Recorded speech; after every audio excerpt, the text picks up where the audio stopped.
Amados irmãos, eu quero convidar você para abrir a sua Bíblia em 2 Crônicas, segundo livro das Crônicas, capítulo 7. 2 Crônicas, capítulo 7. Confesso para vocês que fiquei em dúvida quanto ao título desse sermão. Eu o chamava de céus fechados ou céus abertos. O texto fala sobre algo nesse sentido. Então vai aparecer ali céus fechados, mas você pode fazer a sua anotação da forma como você preferir. 2 Crônicas, capítulo 7, verso 13.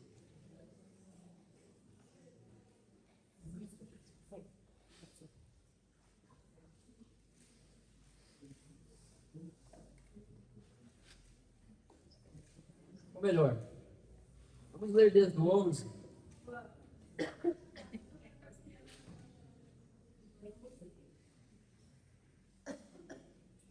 Quem achou, diz amém. Amém. Quem ainda não achou, diz misericórdia. Espera aí, não.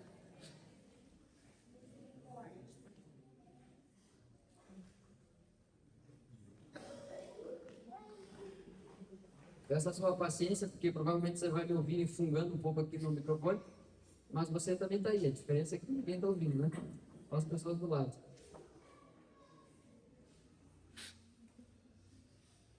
Quem ainda não achou de socorro? Então vamos lá. 2 Crônicas, capítulo 7, a partir do verso 11, diz assim: Assim Salomão acabou de construir a casa do Senhor e o palácio real. Tudo o que Salomão tinha planejado fazer na casa do Senhor e no seu palácio, ele efetuou com sucesso. De noite, o Senhor apareceu a Salomão e lhe disse: Ouvi a sua oração e escolhi para mim esse lugar para a casa do sacrifício.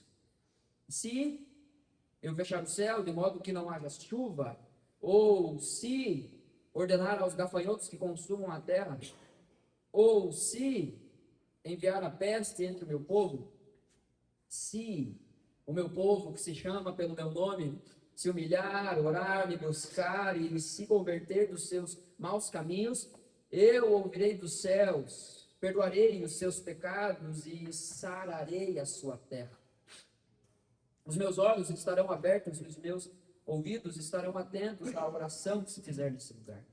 Porque escolhi e santifiquei esse templo para que nele esteja o meu nome para sempre.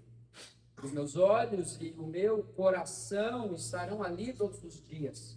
Se você andar diante de mim, como fez seu pai Davi, fazendo segundo tudo o que lhe ordenei, guardando os meus estatutos e meus juízos, também confirmarei o trono do seu reino, segundo a aliança que fiz com Davi, seu pai.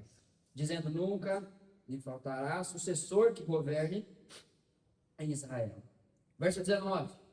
Porém, se vocês se afastarem de mim e abandonarem os meus estatutos e os meus mandamentos que eu lhes prescrevi, e servirem outros deuses e os adorarem, então os arrancarei da minha terra que lhes dei e lançarei para longe da minha presença esse templo e santifiquei o nome.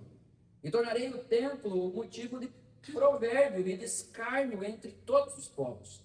E todo aquele que passar por esse templo agora tão exaltado ficará espantado e perguntará: por que o Senhor fez isso com esse templo? E a resposta será: porque deixaram o Senhor, o Deus de seus pais, que os tirou da terra do Egito, e se apegaram a outros deuses, e os adoraram e os serviram. Por isso ele trouxe sobre eles todo esse mal. Feche seus olhos, vamos orar. Senhor Deus e Pai, obrigado porque através da vida das crianças o Senhor nos ajuda, nos ensina, nos lembra como orar.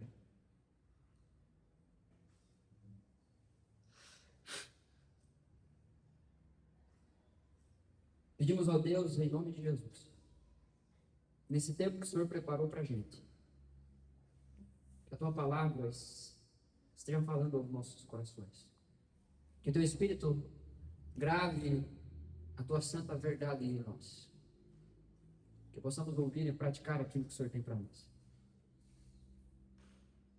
Peço em nome de Jesus, que todos nós, que o Senhor quis que estivéssemos aqui hoje, possamos sair daqui mais parecidos contigo. Em nome de Jesus, é a minha oração, é a nossa oração. Amém.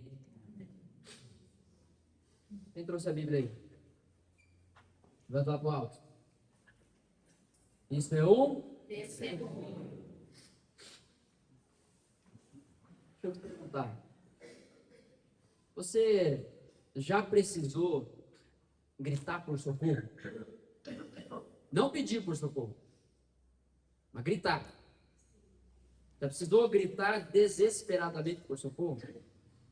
Eu precisei fazer isso quando estava aprendendo a nadar. Há quem diga que há duas formas de nadar, ou matar alguém talvez. Mas há duas formas de aprender a nadar. Daquela forma mais didática, cuidadosa, metódica, né?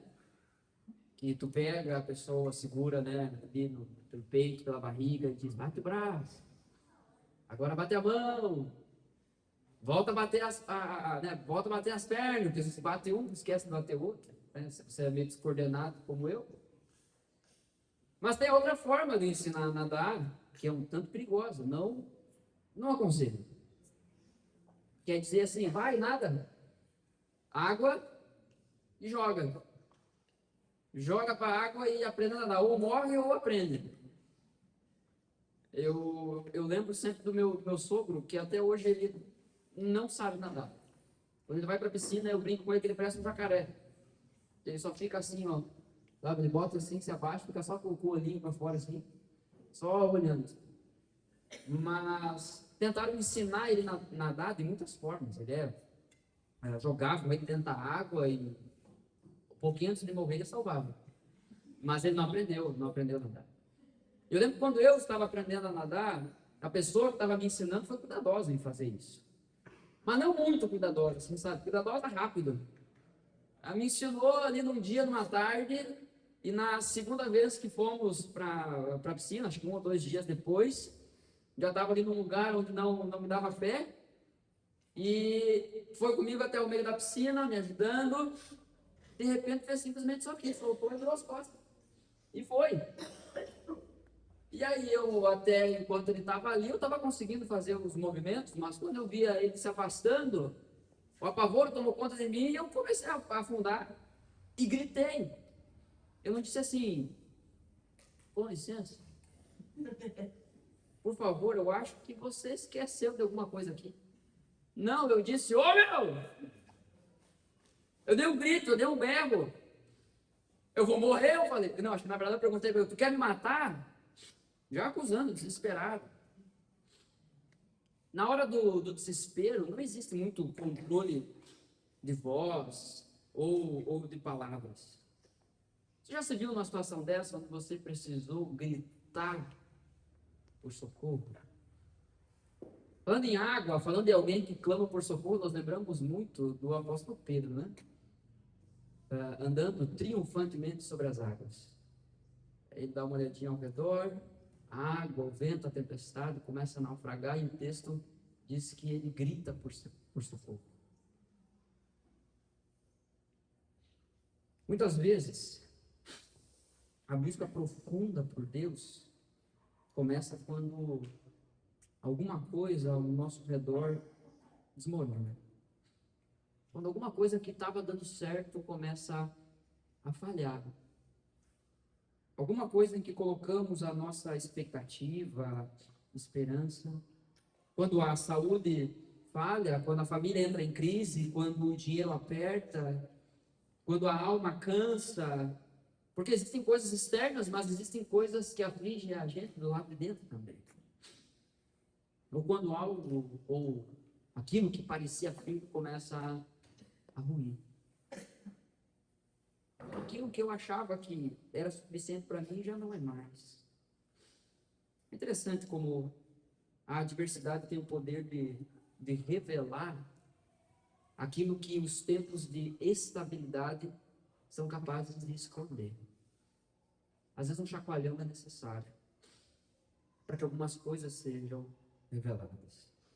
Em 2 Crônicas, capítulo 7, o texto que lemos, Israel vive um dos momentos mais grandiosos da sua história. É um daqueles momentos que eu, particularmente, quando leio a Bíblia, penso, eu queria estar lá. Nós conhecemos um pouco da história do rei Davi, um grande homem de Deus, e surge no coração do rei Davi o desejo de construir um templo para o Senhor. Mas ele é impedido de fazer isso. Ele havia feito muitas coisas erradas, e por meio do profeta, Deus diz então a Davi que não seria ele o responsável para fazer isso. Mas garante que seria seu filho, Salomão. Davi junta tesouros, junta os recursos e deixa tudo pronto para Salomão. Salomão, no início do seu reinado, pede sabedoria a Deus e consegue, com essa sabedoria, então, também enriquecer muito mais. Prata, bronze, quase não valia nada, porque tinha muito naquela época. E então, depois de algum tempo envolvido na construção, eu quero falar isso apenas para contextualizar, nós vamos focar num ponto específico do texto, mas depois de algum tempo, o templo foi concluído. Um templo enorme, algo que destoava de qualquer tipo de construção da época. Seria uma das maravilhas do mundo se fosse nos nossos dias. O texto nos ensina, no início do capítulo 7 de 2 Crônicas, que Salomão reúne todo o povo, ele oferece uma oferta significativa, escandalosa para Deus, organiza um culto com toda a nação de Israel, e ele faz uma das orações mais belas da Escritura, e Deus responde com glória, responde com peso, responde com a manifestação extraordinária da sua presença. É fogo caindo do céu, é a presença de Deus de uma forma tão forte, quase que palpável, que o texto diz que os sacerdotes não conseguiam entrar no templo, e diz que todo mundo caiu com o rosto no chão, caiu com o rosto em terra, e todos em uma só voz declaravam aquilo que era um canto, uma declaração dentro do povo de Israel, que a gente encontra muito nos Salmos, que é: o Senhor é bom e o seu amor dura para sempre. Pensa num culto bom, gente. Foi essa a inauguração do Templo de Salomão. Mas, apesar do sucesso absoluto desse culto, de noite, nós vemos ali no verso 11, ou melhor, no verso 12, o Senhor apareceu a Salomão e conversou com ele, falou. Não sei como é que foi essa aparição, como é que foi essa manifestação, não sei, o texto não dá detalhe.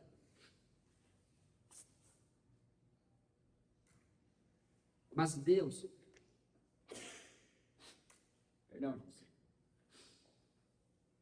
mas Deus aparece a Salomão, e a resposta de Deus ao culto que foi oferecido é um tanto surpreendente. Deus não chega diante de Salomão falando sobre arquitetura. Não chega dizendo assim: nossa, ficou bem grande mesmo, hein? Bonitão. Mas aquela cortina está torta. Porque havia diretrizes específicas sobre a construção do templo. Deus não fala sobre beleza, se realmente Salomão construiu o templo mais bonito. Agora sim as pessoas vão saber que eu sou um Deus importante, porque não tem outro Deus com um templo desse.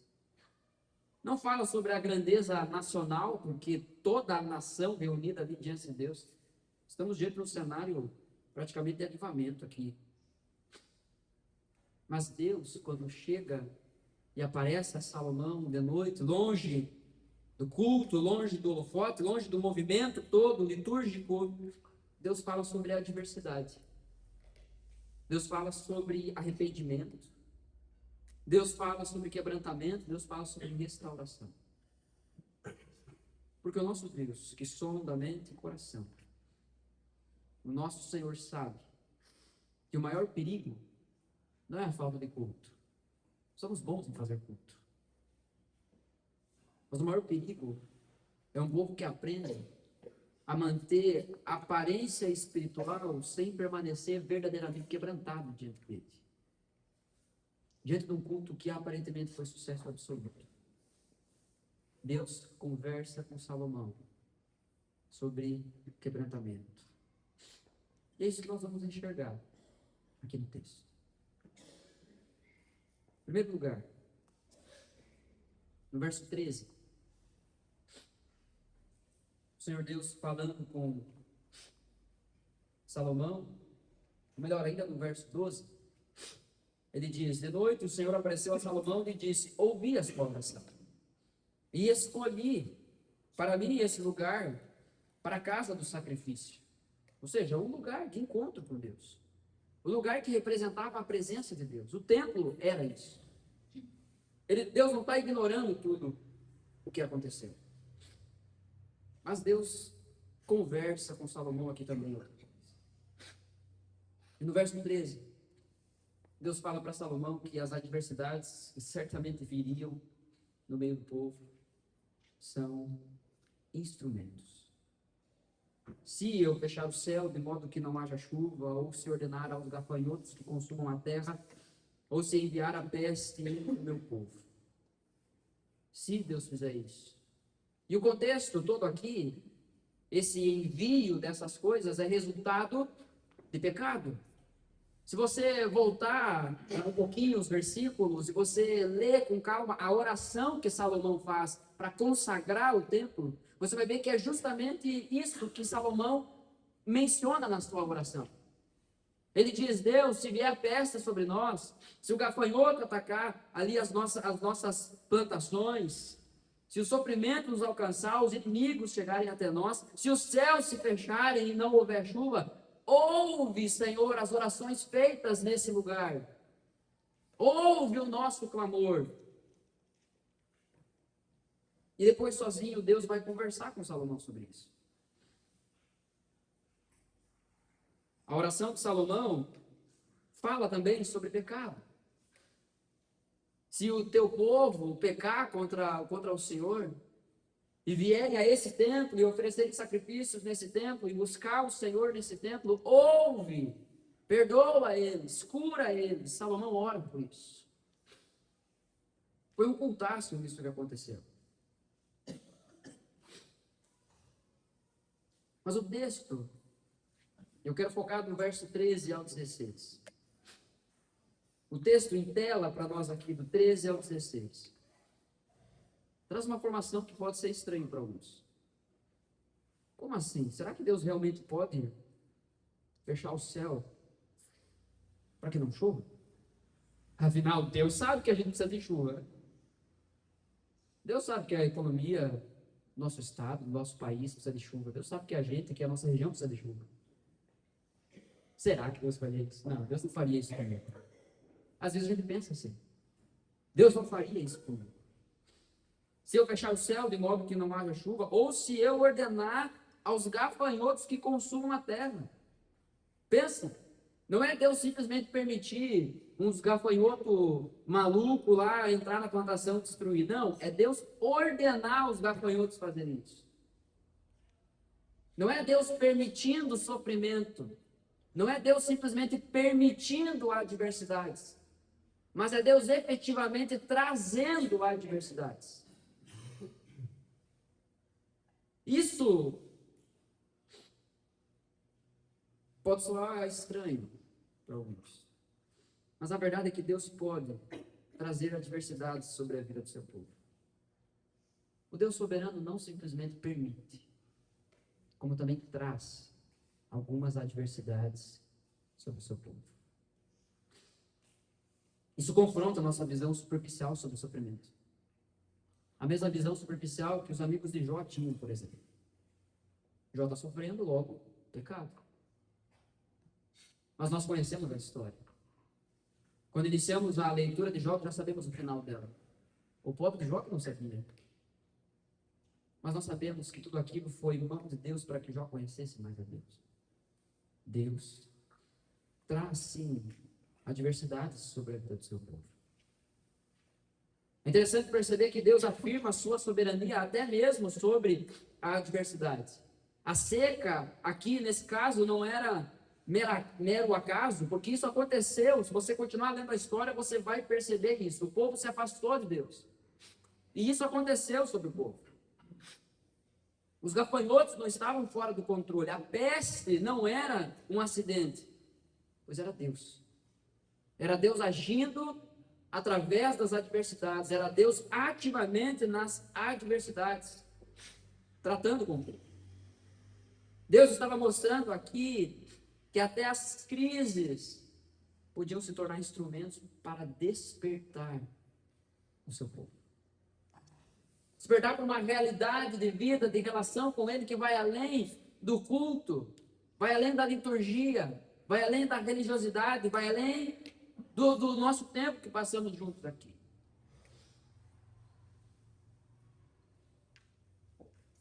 Isso não significa, gente, que todo sofrimento é punição direta. O fato de Deus dizer aqui que pode trazer e que lá na frente, de fato, traz adversidades, não quer dizer que todo sofrimento é punição direta. Nós precisamos de uma visão mais clara, de uma visão mais excelente sobre quem Deus é. Hoje ainda conversava com o pessoal do QRA, e às vezes a nossa visão sobre Deus está muito mais contaminada, ao invés de ser influenciada pela Bíblia, pela palavra, está contaminada quase que como na mitologia grega, do Deus que coordena os outros deuses daquela realidade, que é o Zeus. Que ele fica lá com aquele raio, ameaçando todo mundo, sempre tem alguém querendo tomar o controle de Zeus, e ele está ali sempre se sentindo ameaçado, e pensa assim, alguém chega perto de mim, eu fulmino. Às vezes essa é a visão que a gente tem sobre Deus. Que Deus está lá no céu, olhando para nós, pensando, pisa fora da linha para te ver. Vai mesmo falar isso que tu pensou? Eu acabo contigo, hein? A nossa relação com Deus acaba sendo de medo. A gente acaba olhando às vezes para os nossos sofrimentos e pensamos apenas que é Deus nos punindo 100% das vezes. Às vezes é, tá, gente? Às vezes é. Às vezes você planta coisa ruim, você vai colher o quê? Coisa boa? Tem como. Há um princípio na Escritura que fala todo o tempo sobre isso. Isso é repetido muitas vezes na Escritura. Eu preciso plantar as coisas no Espírito para colher essas coisas espirituais. E parar de plantar coisas carnais para parar de colher coisas carnais, parar de colher destruição sobre a minha vida. Então, Deus trazer a adversidade sobre o seu povo não significa que toda adversidade é punição, mas significa simplesmente que Deus nunca perde o controle da história. Não existe nada no céu, na terra, embaixo da terra, em qualquer centímetro do universo, natural e espiritual, que Deus não reine plenamente. Tenha uma visão mais elevada sobre Deus. Ele não é pequeno. O nosso Deus é gigantesco. O nosso Deus é infinito. Até aquilo que nos confronta diretamente pode ser usado por Deus para nos trazer de volta para Ele. Para nos fazer nos voltarmos para Ele, com o coração, com o rosto, em fé. Oséias capítulo 6, verso 1 ao 3 fala sobre isso. E aqui no contexto de Oséias também, é Deus falando com o povo através do profeta Oséias sobre um tipo de culto que era inútil. Um tipo de culto que era de aparência. Uma realidade religiosa, litúrgica, que tinha muita atividade, mas que o coração estava longe de Deus. E através do profeta Oséias, então, Deus chama o povo. A partir do verso 1 diz, venham e voltemos para o Senhor. Que bonito isso, né? Venham, voltemos para o Senhor. Porque Ele nos despedaçou. Opa, não parece mais tão bonito. Mas o texto segue dizendo, mas vai nos curar. Ele nos feriu, mas vai atar as feridas. Não é que nós temos um Deus inconstante aqui, que fere apenas por prazer, para depois oferecer o remédio. Não. A intenção de Deus através das adversidades é sempre chegar ao nosso coração. O texto diz então, porque ele nos despedaçou, mas vai nos curar, ele nos feriu, mas vai atar as feridas, depois de 2 dias nos dará a vida, ao 3º dia nos ressuscitará, e viveremos diante dele. Então esse Deus que nos fere, mas também nos cura, qual deveria ser a nossa postura diante dele? O verso 3 de Oséias diz, conheçamos e prossigamos em conhecer o Senhor. Caso contrário, isso vai trazer mais confusão para a nossa mente. Porque às vezes eu acho que Deus é o Deus só que abre as minhas feridas. Mas às vezes eu acho que Deus é só o Deus que me faz feridas. Mas Ele é o Deus que opera soberanamente das 2 formas. Ele traz adversidades sobre o seu povo. E não apenas permite. Eu disse isso muitas vezes, na época da pandemia, e foi uma verdade que circulou muito na época da pandemia. Deus usou a vida do pastor americano John Piper, que ele escreveu um livro chamado Coronavírus e Cristo. E nesse livro, ele dizia que Deus é Senhor sobre isso. Não era coisa do diabo. Deus não perdeu o controle. Deus não perdeu o controle sobre uma pandemia mundial. Muito menos perdeu o controle sobre a sua vida.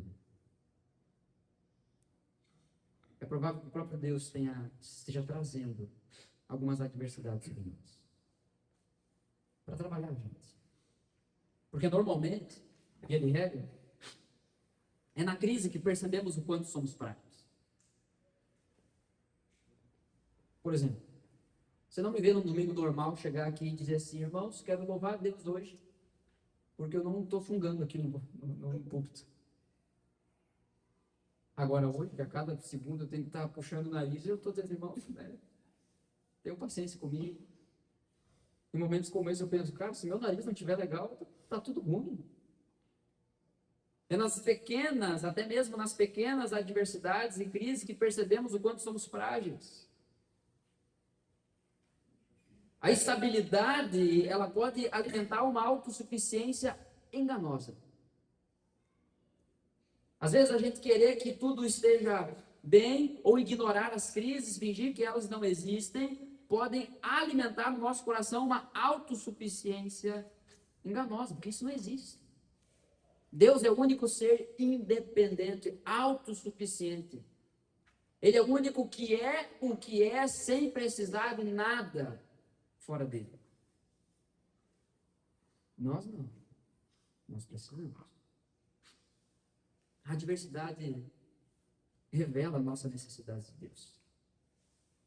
A imagem dos céus fechados, para que não caia a chuva, é pedagógica aqui nesse texto, quando Deus fala com o povo, fala com Salomão e fala com o povo, pois o povo dependia completamente da chuva.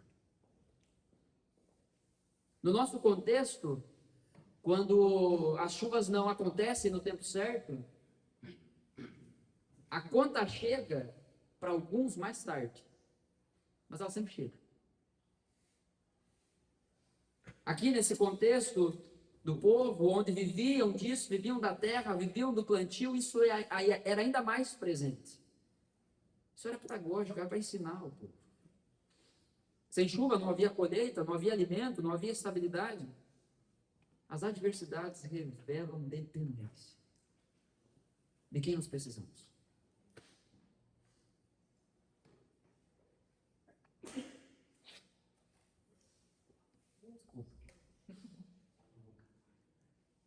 Deus faz com que certas estruturas dentro de nós, na nossa vida, sejam abaladas quando estamos confiando mais nas bênçãos do que no abençoador.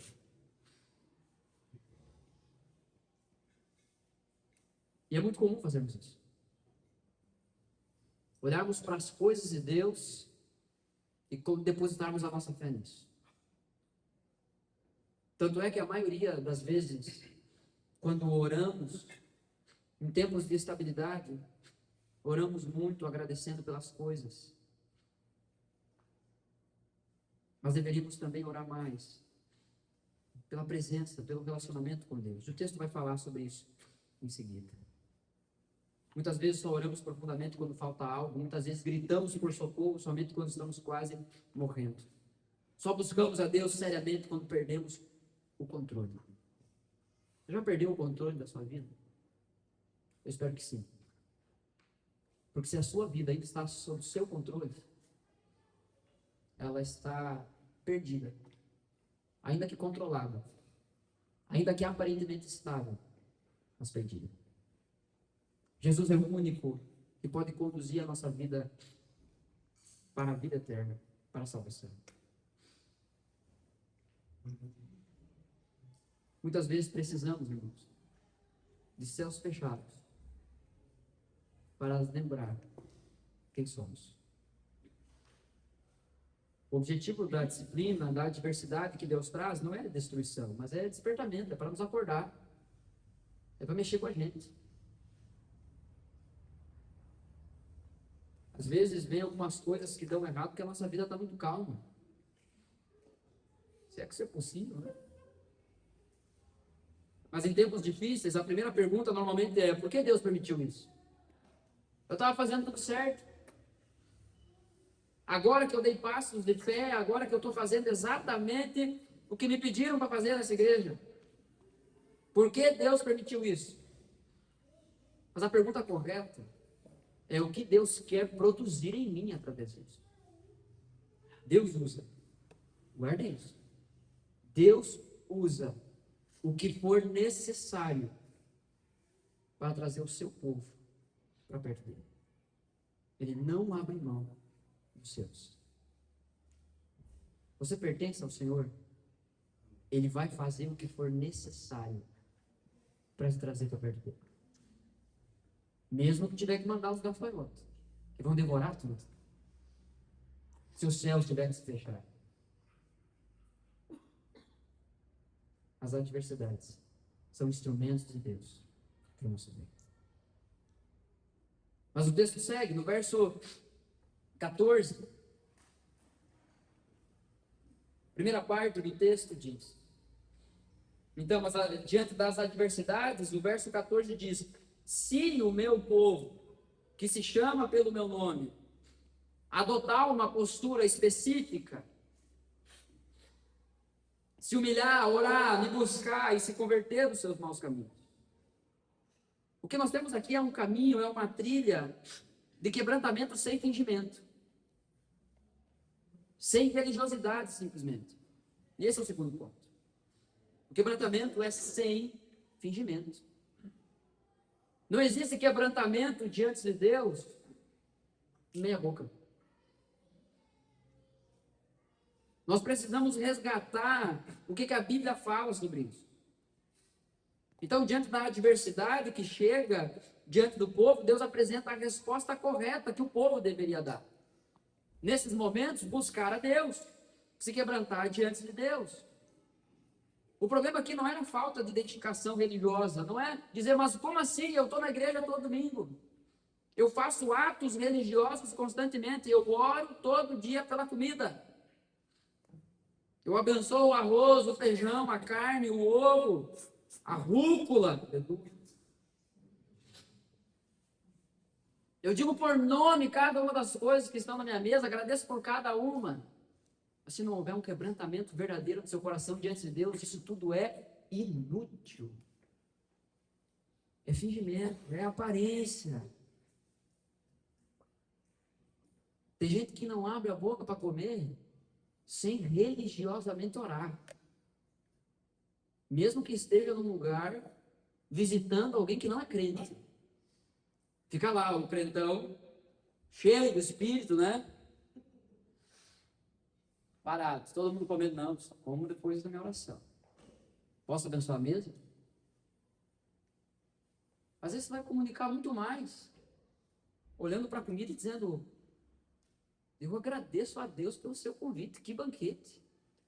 Muito obrigado. Vai comunicar muito mais, vai apontar para Deus muito mais. E coma, desfruta da refeição. Tem gente que não abre a boca para comer sem antes religiosamente orar. Mas não mede esforço para abrir a boca, para falar mal do outro. Sendo que ali seria o momento de orar um pouquinho, antes de abrir a boca. Sobre isso que o texto está falando, sobre quebrantamento. Sobre algo de fato. Não é apenas se identificar religiosamente. Se o meu povo, diz Deus, que se chama pelo meu nome, que levanta a bandeira e diz, nós somos o povo eleito, nós somos a nação do Deus verdadeiro. O problema não era falta de identificação religiosa. Eles eram o povo da aliança, o povo do templo, e um baita templo agora, o povo que carregava o nome de Deus. O problema não era esse. Porém, irmãos, carregar o nome de Deus não significa necessariamente viver rendido diante dele. Colar adesivo no carro, colocar lá na sua porta, 2026 nas mãos de Deus. Isso é fato, que tá. Ele é soberano. Mas e o seu coração? E o seu coração?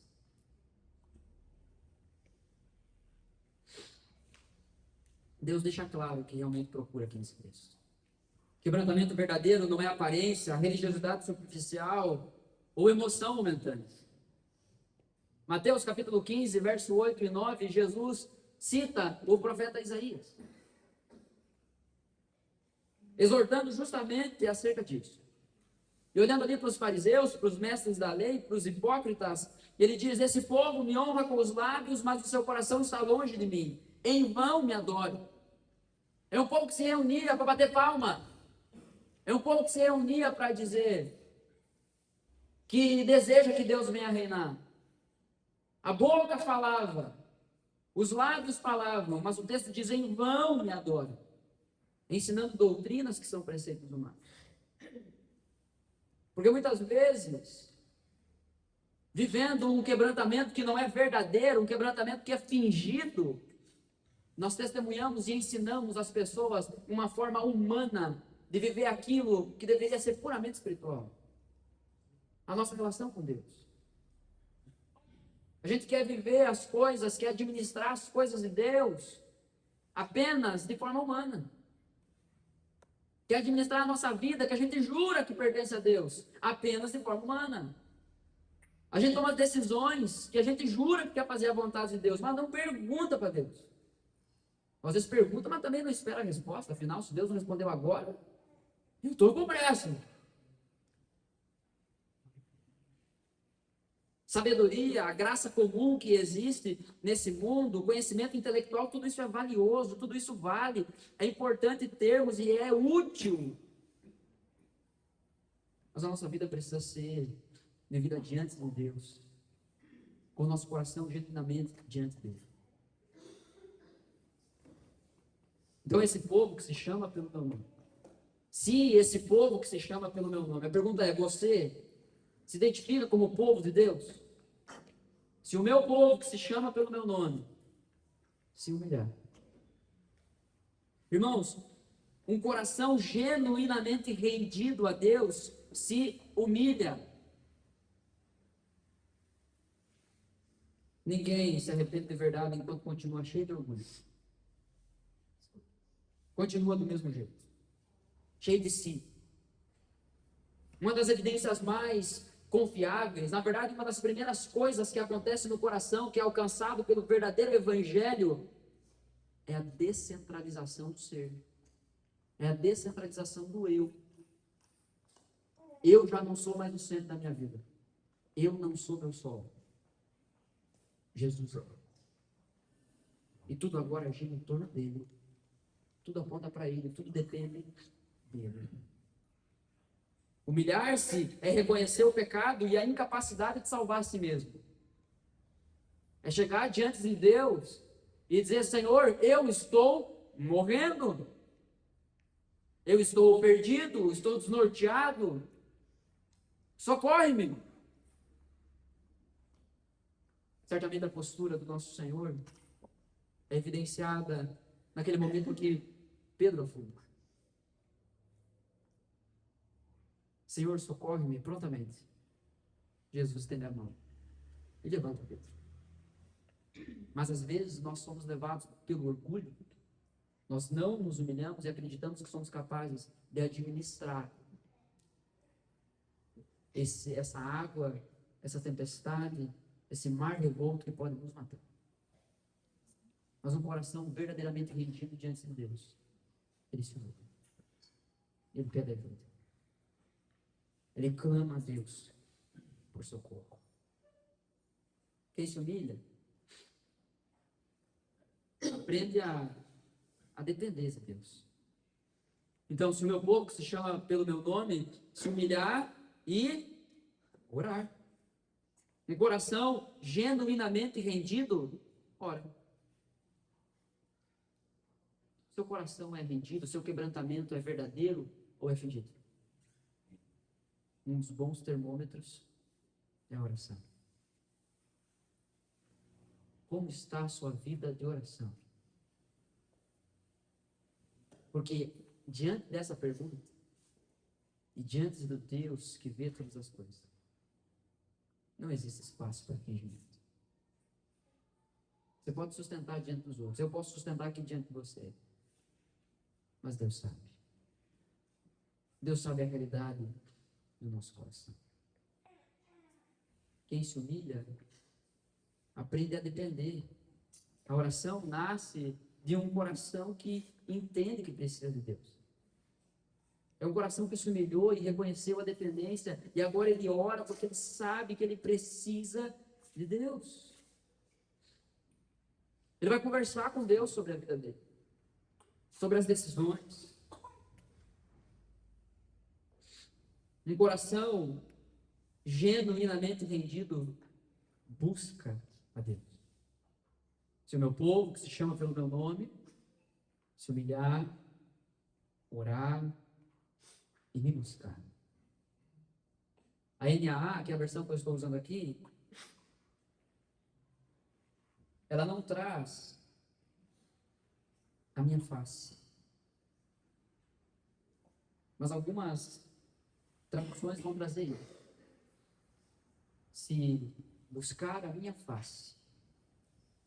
Porque a ideia não é as mãos apenas de Deus, não são apenas as coisas de Deus.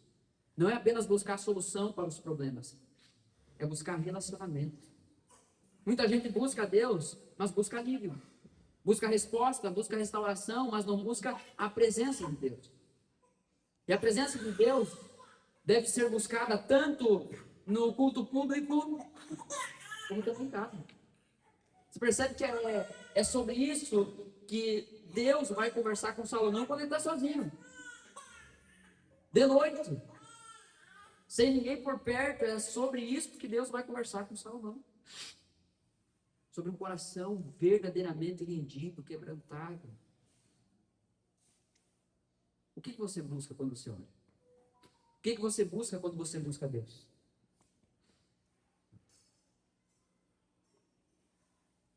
O texto diz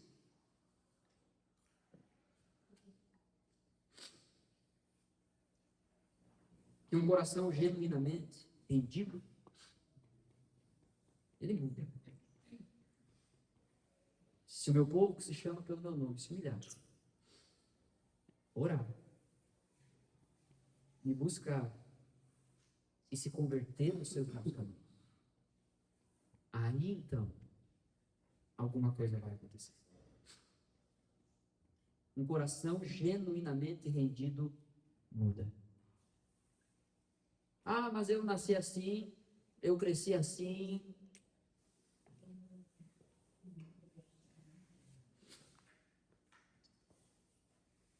Ponto, irmãos. É que a nossa história não define a gente. O que disseram pra gente, o que aconteceu com a gente, Nem mesmo as nossas adversidades presentes definem a gente. Colossenses capítulo 3, verso 3, diz que a nossa identidade está escondida em Cristo Jesus. Ele define quem somos. Então, diante de Deus, com arrependimento verdadeiro, sim, mudamos. Mudamos. Já não sou mais eu quem vive em mim. Cristo vive em mim. Fui crucificado com ele. Um coração genuinamente rendido muda. Não muda de uma hora para outra, é claro. Mas muda. A gente precisa aprender a parar de usar desculpa. Não, aqui, vamos dar tempo. Há 10 anos já, da mesma coisa. Não, arquiteto, estou esperando o tempo certo. Está esperando dar a volta, né? Começar o tempo de novo. Já passou. Algumas coisas Deus já disse. Já chegou o tempo, já passou o tempo. Não é de uma hora para outra, mas sim acontece. E aqui o texto fica extremamente prático. Arrependimento verdadeiro produz mudança real. A gente começa a pensar antes de falar, a gente começa a pensar antes de agir. O nosso desejo é agir como Cristo, sentir como Cristo, fazer as coisas como Cristo. A gente quer amar como Cristo, a gente quer tocar no outro como Cristo, a gente quer abraçar como Cristo, a gente quer orar como Cristo. Nós queremos nos doar às coisas de Deus como Cristo fez. Então não basta a gente ouvir isso e sentir culpa. Ah, é verdade, estou muito aquém disso. Não basta sentir culpa, não basta emocionar-se no culto ou até mesmo dizer palavras bonitas na hora de orar. Ó Deus eterno, infindável, pelo beneplácito da tua vontade. Nem sei o que é beneplácito. A gente começa às vezes a conversar com Deus umas coisas que a gente nem entende. Não adianta falar palavras bonitas, não adianta recitar dicionário ou até mesmo ler clássicos da teologia, enquanto o coração continua longe de Deus, enquanto não há genuinamente uma rendição, um quebrantamento diante de Deus. É necessário abandonar os maus caminhos. Então, sejamos francos, sejamos honestos diante de Deus. Tem algumas coisas que já deu, gente. Tem algumas coisas que está na hora de parar, acabou. E você sabe sobre o que Deus está falando com você. Isso aqui não é adivinhação, tá? Não, estou dando uma profetada aqui, não. É porque todos nós, diante de Deus, vivemos isso. Há coisas que Deus está tratando com a gente.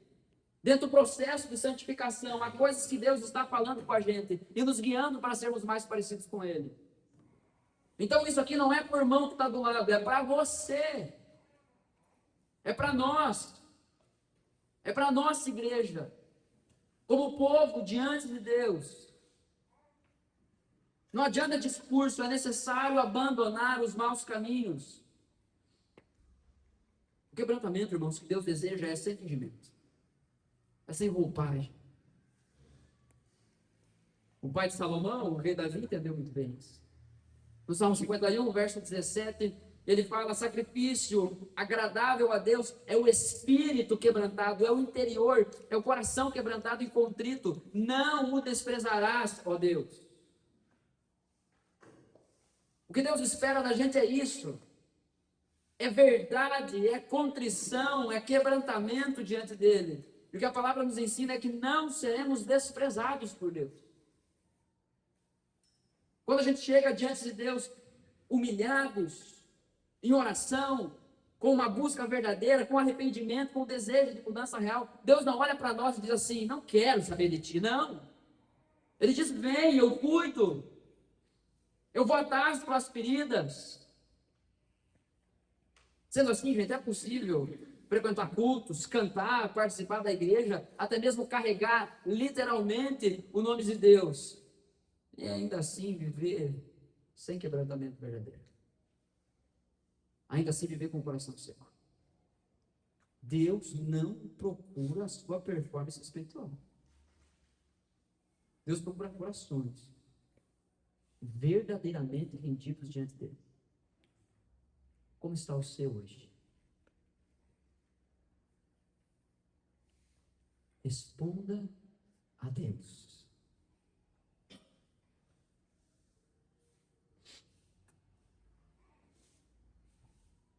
no verso 13, nós somos informados pelo texto que Deus traz adversidades e as adversidades são instrumentos de Deus. No início do verso 14, nós vemos o texto nos mostrando que o quebrantamento diante de Deus é sem fingimento.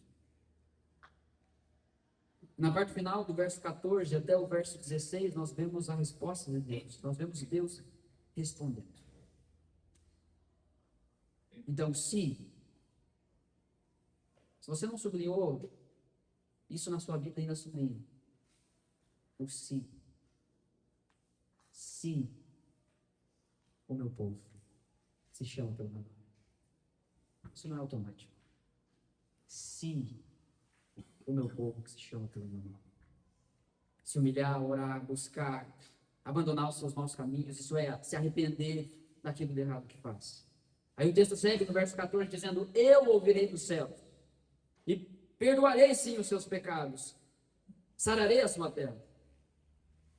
O verso 15 é muito belo, porque diz: os meus olhos estarão abertos e os meus ouvidos estarão atentos à oração que se fizer nesse lugar. Gente, não é esse o nosso sonho? Não é esse o nosso desejo? Viver todos os nossos dias com a convicção plena de que os olhos do Senhor estão abertos sobre nós, que os seus ouvidos estão atentos a todos os nossos pedidos, às nossas orações, os nossos clamores, que Deus nos ouve o tempo todo. Depois da humilhação, oração, busca, arrependimento, Deus responde favoravelmente ao seu povo. O verso diz, verso 16, porque escolhi e santifiquei este templo, esse lugar, para que nele esteja o meu nome para sempre, os meus olhos e o meu coração estarão ali todos os dias. Perceba que Deus não está falando simplesmente sobre uma relação à distância, uma relação para resolver problemas. Deus investe com o seu povo numa relação de proximidade, de comunhão verdadeira. Que promessa extraordinária, gente. Olhos abertos, ouvidos atentos ao seu povo. Sim. O povo que se chama pelo nome dele. Como povo dele, precisamos andar da maneira que o agrada.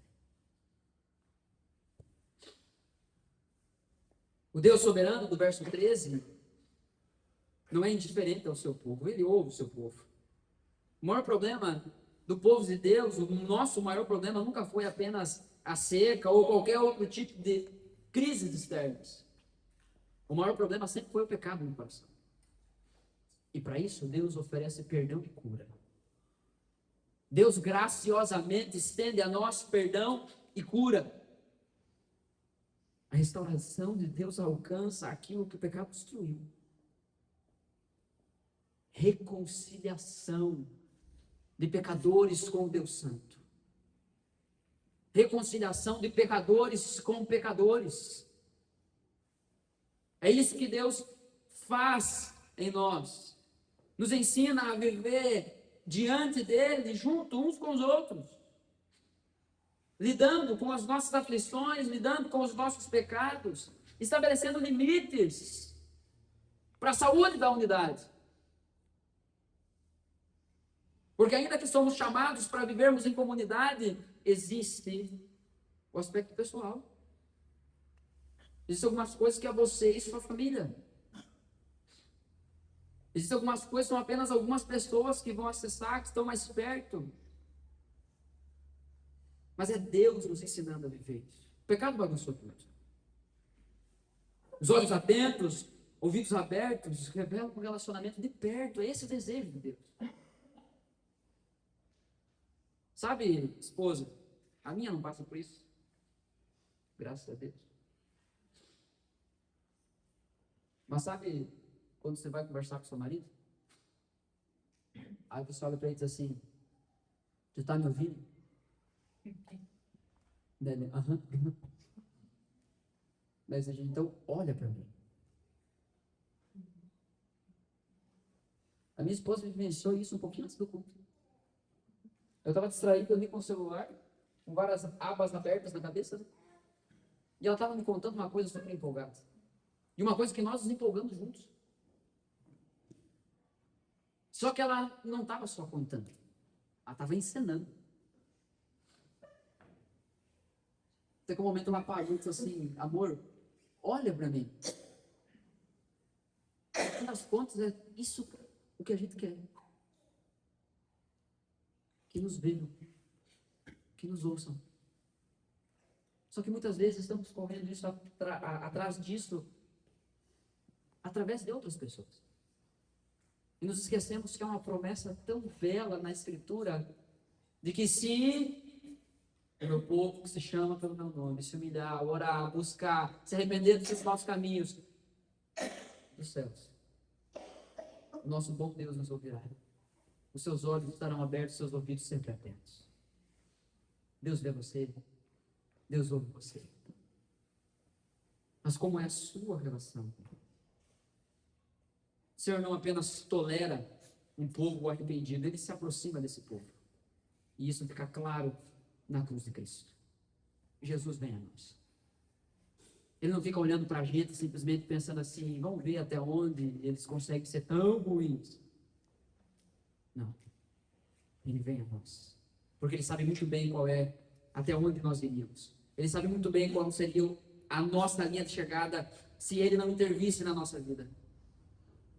O templo no Antigo Testamento era o lugar que representava a presença de Deus no meio do povo, mas isso não é o retrato final da presença de Deus no meio do seu povo. O templo no Antigo Testamento apontava para algo muito maior. E nós vemos isso claramente no Novo Testamento. Cristo é o verdadeiro templo. Cristo é o verdadeiro lugar de encontro com Deus. Ele é o caminho, a verdade e a vida. Atos vai nos ensinar que é nele que nós nos movemos e existimos. Não existe outro nome que possa nos trazer salvação debaixo do céu, é somente em Cristo Jesus. Cristo é o verdadeiro templo, é em Cristo que temos acesso ao Pai. Você não precisa ir para um templo rezar, você não precisa ir para um templo orar, você não precisa matar um boi e largar aqui, ó, e dizer, tá aí Deus, recebe. Deus não vai receber. Nós, por outro lado, se você quiser, a gente salva esse boi que está perdido. Mas não é mais sobre essas coisas externas. Não é nisso que está o prazer de Deus. O prazer de Deus está num povo verdadeiramente rendido diante dele. É por meio dele, por meio de Cristo, que encontramos perdão, que encontramos reconciliação, que encontramos restauração e, de fato, presença de Deus. Não é só alívio. Não é só, eu quero um casamento melhor, vou para a igreja. Talvez você vai chegar aqui e vai ver que está pior do que você achava. Porque ele vai ferir você para curar você. Ele vai matar você para depois te ressuscitar em Cristo Jesus. Mas, irmãos, existe esperança para quem volta. Existe esperança para quem se volta a Deus. Pois Deus continua ouvindo pessoas quebrantadas. Os seus olhos continuam abertos. Os seus ouvidos continuam atentos. A questão é, estamos nos humilhando? Orando? Buscando? E mudando nosso caminho? Deus não me ouve se o meu povo, que se chama pelo meu nome. Cristo veio a nós para nos capacitar para isso. Diante disso, portanto, para ouvir e praticar, você lida com alguma adversidade hoje? Talvez a resposta da pergunta seja, olha, pode escolher uma das tantas. Mas você tem conseguido enxergar Deus nessas adversidades? Ou você tem conseguido enxergar só céu fechado? Só gafanhoto que devora? Só peste? Você tem conseguido enxergar Deus? usando as adversidades como instrumento dele, para gerar um quebrantamento não fingido, e para falar com você, e dizer que está olhando para você e ouvindo. Às vezes precisamos passar por isso. Porque se Deus chegasse hoje para a gente e falasse, eu estou te ouvindo, eu estou te vendo, a gente não ia acreditar. Porque o nosso coração está duro. Falar sobre a adversidade parece uma pergunta desnecessária, mas é a partir disso que pode vir a resposta que você tanto procura, que o teu coração tanto anseia. Deus usa adversidades para despertar áreas que ficaram endurecidas em nós. Que o orgulho, ou que as circunstâncias, de alguma forma, endureceram, cauterizaram o nosso coração. E Deus precisa quebrar isso. A aparência, essa cara de crente que a gente gosta de fazer, a aparência espiritual, a religiosidade, o culto como rotina, deve dar lugar ao quebrantamento verdadeiro. Você está diante de Deus, meu irmão, minha irmã. Nós nos reunimos aqui para cultuar o Senhor. As nossas palmas são para Ele. A nossa voz é para Ele. As nossas orações são para Ele. A nossa vida é para Ele.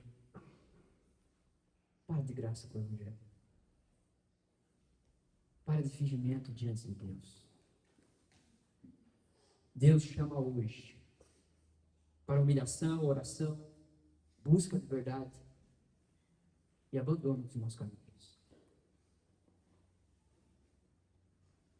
Deus deseja pessoas que se rendem diante dele.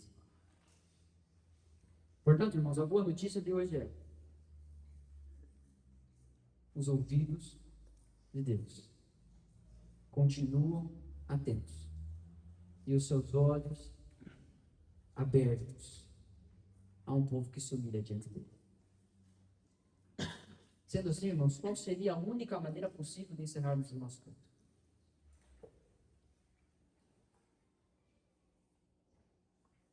Senão em humilhação,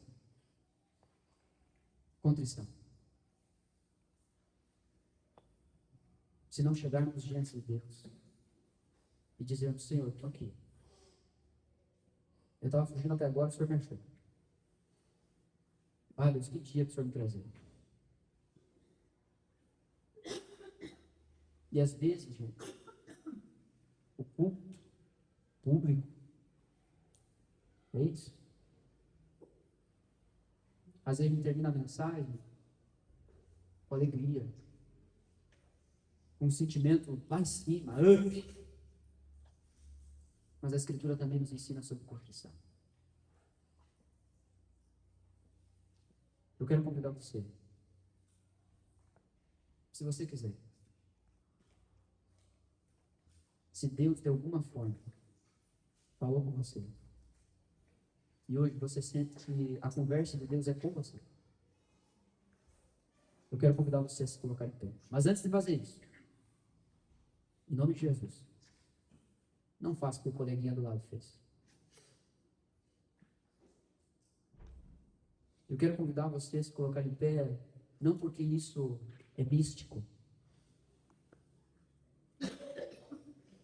mas é como um testemunho. Quando nós tomamos uma posição pública diante de Deus, nós estamos dizendo que estamos respondendo a Deus. Quando fazemos isso dentro da igreja, nós estamos dizendo isso para os nossos irmãos. Quando um crente se posiciona diante de outros crentes, dizendo assim: ó, eu sou esse cara, tá? Eu preciso me humilhar diante do Senhor. Essa mensagem não foi para mim. Deus hoje falou comigo. Eu preciso me humilhar, eu preciso orar, eu preciso buscar.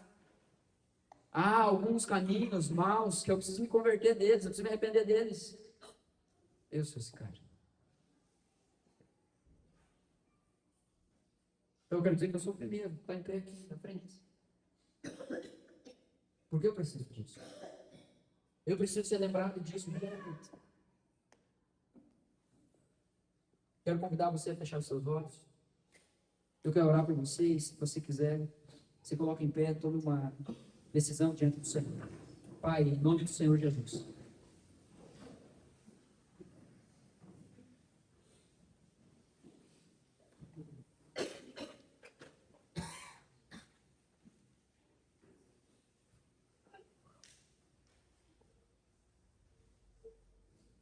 Não nos permita esquecer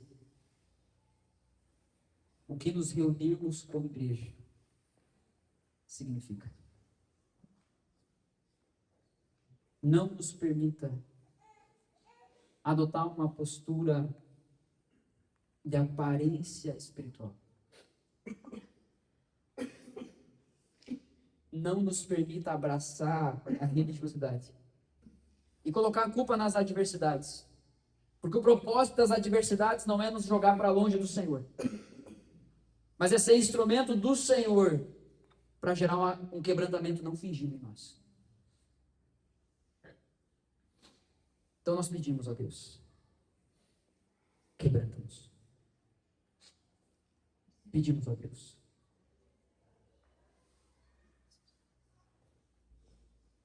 Que o teu Espírito Santo gere algo novo e verdadeiro dentro de nós. Talvez muitos de nós precisamos ouvir aquilo que já sabemos, mas talvez tenhamos esquecido.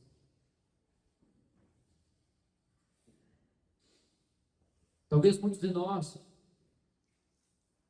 precisamos ouvir pela primeira vez que não estamos atirados ao acaso, que as adversidades são instrumentos do Senhor. Talvez há aqui entre nós alguns crentes bem sem vergonha, que estão fugindo de ti. Que ainda que estando em pé, em vão, adore.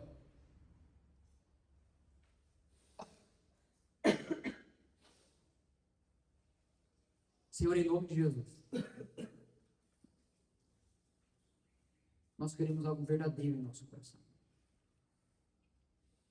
Nós clamamos, Espírito Santo, que possamos contemplar os céus abertos. O Senhor inaugurou a terra. Que possamos olhar para a cruz e sermos lembrados de que o véu se rasgou. Temos acesso direto ao Pai. Queremos nesse momento, Senhor, como igreja, olhar para o Senhor e ir para o Senhor. Não fugir. Nós queremos cantar ao Senhor nesse momento. Mas não cantar como quem canta letras, melodias, ou uma música de forma frívola, distante. O que nós queremos, Senhor, é que essa canção seja a nossa oração. Que essa canção seja a nossa verdade.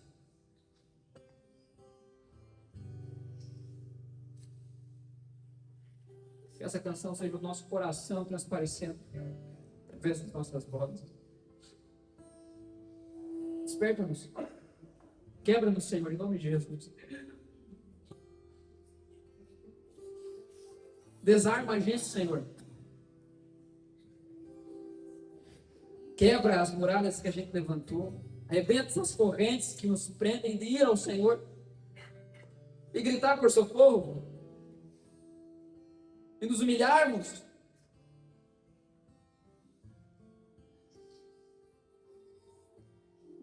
Senhor, que o Teu Espírito Santo traga ao nosso espírito a realidade da cruz. Deus que veio a nós e deu a maior demonstração de todas, que nos ama, que nos vê e que nos ouve. Senhor, que por meio do Teu Espírito, essa noite, possamos sair daqui com a santa convicção de que os Teus olhos, de que o Teu coração estão voltados para nós também. Queremos juntos, em uma só voz, declarar essas verdades. Vamos.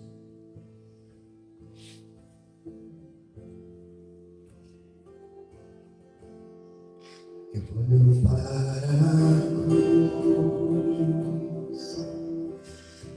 a cruz eu vou, os céus da verdade serão, a sua obra vou cantar. Meu Salvador, a cruz mostrou amor no lar, o justo Deus,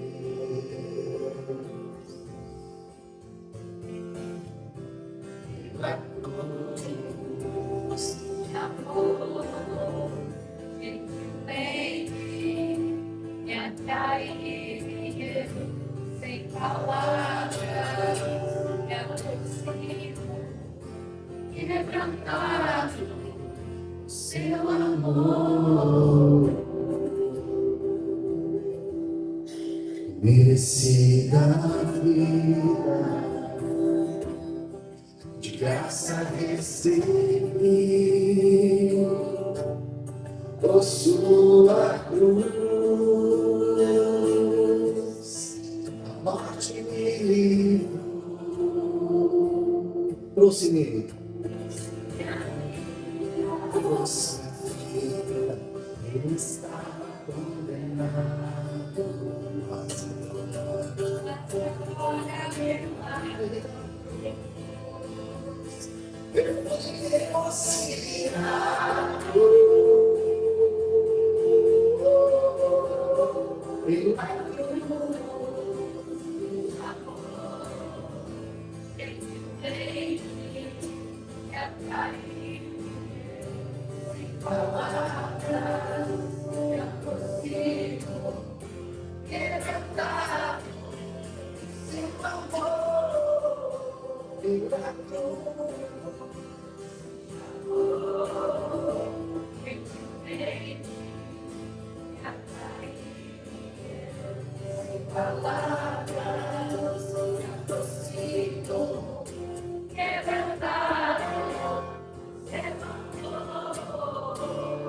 impressionante é você.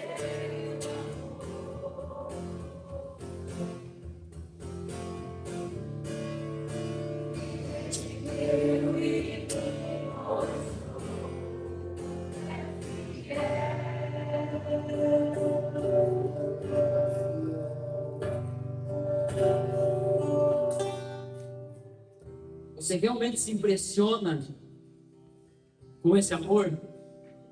Isso realmente mexe com você? Isso realmente o afeta? Isso realmente tocou a profundidade do seu coração? Não o culto, o Evangelho, a graça de Deus, o Espírito Santo que transforma, que regenera. Isso realmente o impressiona? Que a única resposta possível diante disso é nos aproximarmos quebrantados. A ceia do Senhor é um lembrete disso. Nós vamos celebrar a ceia do Senhor como igreja. Quem participa da ceia do Senhor? Quem crendo que a ceia significa, olha. E o que a ceia significa? Nós olhamos para o passado e lembramos que em algum ponto da nossa história Cristo nos encontrou e já não somos mais os mesmos. Houve uma mudança e uma mudança real. O que a ceia significa? Nós olhamos para o futuro. E a maior esperança da nossa vida não são expectativas vazias que o mundo oferece. Mas a maior esperança da nossa vida é o dia que o nosso Senhor, Redentor, Salvador Jesus Cristo virá para nos buscar. Nós somos um povo que ama a vinda do Senhor, que o aguarda, que o espera, que anseia por esse dia. Nos movemos por esse dia. Mas o que a ceia significa? Ela também nos faz olhar para hoje, faz olhar para o presente. É fácil olhar para trás e dizer, não, eu creio em Jesus, hoje eu estou meio desviado, mas eu acho que eu acredito que ele vai voltar. Não, a ceia também nos ensina a olhar para hoje, irmão. Para considerarmos o nosso coração diante de Cristo hoje. Devemos examinar o nosso coração diante de Deus hoje. Discernir o corpo que foi moído por nós, o sangue que foi derramado por nós. Discernir o corpo de Cristo, que é a igreja. Discernir os nossos relacionamentos. Portanto, quem participa da ceia do Senhor é quem crê no que a ceia significa. E declara isso publicamente. A ceia do Senhor é celebrada de forma periódica, porque pedagogicamente nos ensina a permanência no corpo de Cristo, a permanência na fé. Você tem fé para participar da ceia? Você crê nisso? Mas por que você ainda não se batizou? Ora, você não crê em Cristo? Se você crê para participar da ceia, essa fé precisa te levar ao batismo. Precisa te levar a uma decisão diante de Deus. Testemunhar publicamente que você crê em Cristo. Como é que você quer dizer que você permanece numa coisa que você nem entrou? Não faz sentido, é incoerente. Não existe sabedoria nisso. Por isso que o nosso incentivo, o nosso encorajamento como igreja é que participem da ceia do Senhor. Aqueles que já honraram a outra ordenança, o batismo do Senhor. Se você hoje, Deus falou com você, eu não quero isso. Eu quero assumir uma postura diante de Deus. Você pode procurar qualquer irmão aqui no final do culto. E esse irmão vai orar com você. E ele vai mostrar para você qual é o caminho que você deve andar. Ele vai abençoar você em nome de Jesus, por meio da Escritura, por meio da palavra.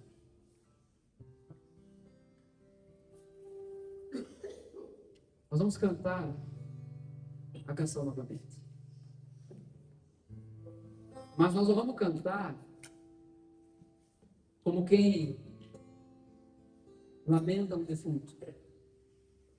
Nós vamos cantar como quem está impressionado com o ressurreto. Nós vamos cantar como quem ama aquele que está vivo. Mateus capítulo 26, Jesus celebra a ceia com os seus discípulos. Ele pega o pão, ele parte o pão, e ele diz assim, esse é o corpo, é o meu corpo que é oferecido em favor de vocês. O castigo de vocês, eu assumi. Ele diz, esse é o cálice da nova aliança, representa o meu sangue que é derramado em favor de vocês, que perdoa vocês, que purifica de toda injustiça. Então, crente, celebre isso. Jesus morreu para ressuscitar. Em nome de Jesus, que possamos celebrar a ceia do Senhor. E assim nós vamos encerrar o culto. Cantando, com os nossos cálices na mão. Você vai vir aqui, você vai pegar o seu cálice, seu kit, você pode já ir abrindo ele, voltar para o seu lugar. Ou se você quiser se juntar com outro irmão para orar junto com ele, você pode fazer isso. E depois que todos pegarem, nós vamos orar juntos. Participaremos juntos, celebrando a obra de Cristo. Amém?